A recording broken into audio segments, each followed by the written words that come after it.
مونږ 12 کاله مکتب وایو، 4 کاله لیسانس دوره یعنی پوهنتون وایو، او 2 کاله بعضې ملګري خو ماسټري یعنی ټول که جمع کړو مونږ 18 کاله مونږ تعلیم وکړو، خو باوجود د هغې هم مونږ نشو کولی چې ځان لپاره وظیفه پیدا کړو.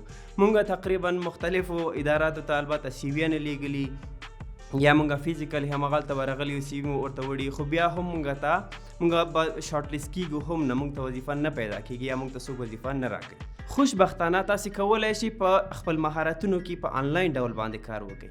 په دې ویډیو کې تاسو ته 15 داسې طریقې درښیم چې کومې ما خپله تجربه کړې دي او غواړم چې له تاسو سره یې شریک کړم. تاسې کولی شئ د هغې په واسطه باندې په اسانۍ سره یعنی ډېر کم کار غواړي او تاسې کولی شئ په هغې باندې په دوامداره ډول باندې تاسې پیسې ترلاسه کړئ.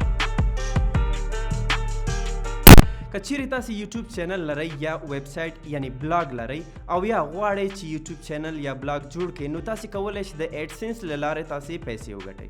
د یوټیوب مانیټایزیشن لپاره خپل شرایط دي، همدارنګه د بلاګ یا ویب سایټ د مانیټایزیشن لپاره خپل شرایط شته دي.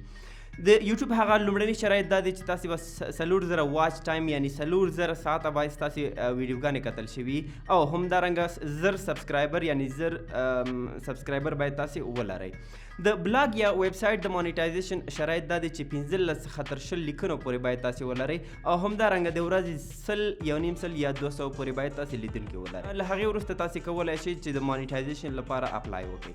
که چېرته د یوټیوب ټیم ستاسې یوټیوب چینل یا ویب سایټ ولیده او د شرایطو سره برابر و هغوی اپروف کړئ. که چېرته کوم مشکل یې پکې ولیده هغوی یې تاسو ته بیرته ایمیل کوي چې دغه مشکل پکې ده، نو تاسې کولی شئ چې اصلاح کړئ. د ایډسنس په اړه باندې غواړم چې په ulearna.com کې یو مکمل کورس ثبت کړم. که چېرته تاسې غواړئ چې په دې برخه کې علاقه ولرئ نو همدا اوس لاړ شئ په لاندې کومنټ کې ولیکئ چې دغه کورس موږ غواړو، نو زه به انشاءالله کوشش کوم چې په دې اړه باندې تفصیلي کورس ریکارډ کړم.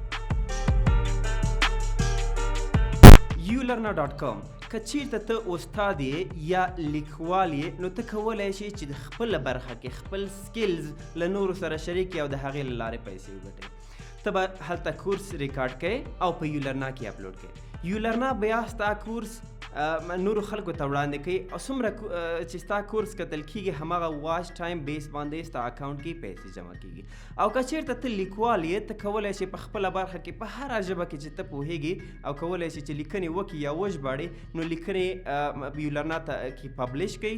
څومره کسان چې ستا لیکنې ګوري او څومره پکې وخت تېروي په هماغه اندازه به ستا په اکاونټ کې پیسې جمع کېږي او ته کولی شئ چې د کارت له لارې یا خپل بانک ته بیا له هغې وروسته ټرانسفر کړي. یا همدارنګه که چېرته ته بانک اکاونټ ونه لرئ یا په افغانستان کې مشکل لرئ په پیسو اخیستلو کې، ته ډایرکټ کولی شئ چې د ulearna.com دفتر ته راشئ او ورته ووایئ چې زما دومره پیسې جمع شوي دي او زه غواړم چې دغه پیسې ترلاسه کړم. انسټنټ آرټیکل که چېرته ته په انګلیسي نه پوهېږئ او نشئ کولی چې په انګلیسي کې ویب سایټ جوړ کړي او د ایډسنس له لارې مانیټایز کړي، نو ته کولی شئ پښتو کې یو ویب سایټ یعنی ډومین او هوسټینګ واخله او په هغې کې پښتو لیکنې دې پبلش کړه. بیا ته کولی شئ چې همدغه لیکنې هغه هم خپل ځان خپل شرایط لري چې ته باید یو فیسبوک پیج ولرئ، همدارنګه کافي لیدونکي باید ویب سایټ ته ولرئ. بیا ته کولی شئ د انسټنټ آرټیکل چې فیسبوک کې خپله یوه برخه ده د هغې په واسطه باندې ته د پښتو ویب سایټ مانیټایز کولی شئ. د دې ګټې ډېرې زیاتې دي. تاسې کولی شئ، تاسې به اکثره لیدلي وي مختلفه نیوز چینل دي یا همدارنګه نور مختلفو ویب سایټونه جوړ شوي دي چې هغوی لیکنې کوي او تاسې فیسبوک کې راښکاره کېږي، نو تاسې کله چې هغې باندې کلیک کوئ په همالته فیسبوک کې هغه د ویب سایټ پوسټ تاسو ته اوپن کېږي او په هغې کې مختلفه د ګوګل خپل اعلانات وي. نو څومره کسان چې هغه اعلانات ګوري یا هغه اعلاناتو باندې کلیک کېږي یعنی هغه لیکنې لوستل کېږي، په هماغه اندازه باندې ستاسې په اکاونټ کې د انسټنټ آرټیکل په اکاونټ کې پیسې جمع کېږي او تاسې کولی شئ له هغې وروسته یې په بانک ته راولېږئ. فریلانسنګ یعنی له کوره یا له هر ځایه کار کول. مختلف ویب سایټونه شته دي چې فایور ده، freelancer.com، همدارنګه اپورک، نور هم مختلف ویب سایټونه شته دي چې تاسې هغې کې خپل ځان ته اکاونټ جوړوئ، خپل پروفایل جوړوئ. نور کسان تاسو ته ریکویسټ درلیږي او تاسې کولی شئ هغوی لپاره کار وکړئ. البته هر یو بخش کې چې تاسې مهارت لرئ تاسې کولی شئ د خپل پروفایل په هماغه ډول باندې جوړ کړئ او نورو ته کار وکړئ. په دې برخه کې له مخکې نه په ulearna.com کې تیار کورس ثبت شوی ده چې تاسې موضوع رئیسي توضیح کې بې ځواب خو د اندېښنې وړ نه ده.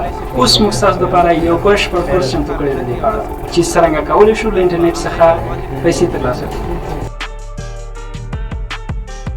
که چیرته ته پروګرامر یې نو ته کولی شې موبایل اپلیکیشن جوړ کړې، هغه په پلی سټور کې یا په اپ سټور کې چې د آیفون ده هغې کې کولی شې چې ته هلته اپلوډ کړي او په هغې باندې د ایډسنس یا دا خپله د ګوګل یوه برخه ده ایډ موبایل بته، نو د هغې ځای نه ته کولی شې په اپلیکیشن باندې اعلانات ولګئ.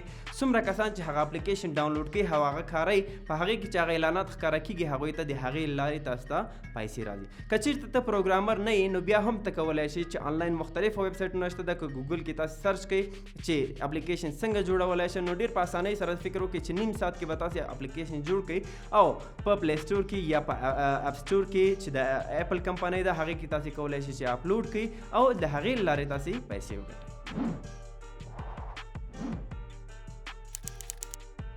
ښه نو دا خو هغه 15 مهمې او عمده لارې وې چې کومې ما خپله تجربه کړې وې او له تاسو سره مې شریکې کړي. که چیرته تاسې کوم بله برخه کې کار کوئ او یا پوهېږئ چې په دې برخه کې هم آنلاین کار کېدلی شي نو همدا اوس لاړ شئ کومنټ کې یې ولیکئ تر څو پورې چې نور دوستان ورڅخه خبر شي. او رښتیا همدا اوس تاسې کولی شئ زموږ د یوټیوب چینل سبسکرایب کړئ، همدارنګه زموږ د فیسبوک پیج در سره فالو کړئ ځکه چې موږ هره هفته تقریبا هره ورځ موږ نوي کانټینټ جوړو یا نوي برخو کې موږ ویډیو اپلوډ کوو او تاسې کولی شئ له هغې نه ګټه واخلئ.